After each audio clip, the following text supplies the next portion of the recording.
Iga va innin farqi nimada?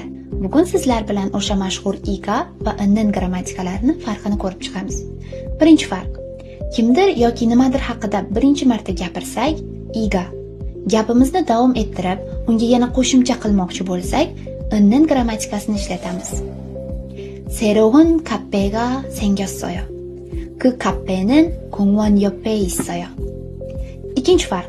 O'zimizni yoki kimnidirni tanishtirmoqchi bo'lsak, innindan foydalanamiz. 저는 유진이에요. 제 친구는 의사예요. Uchinchi farq.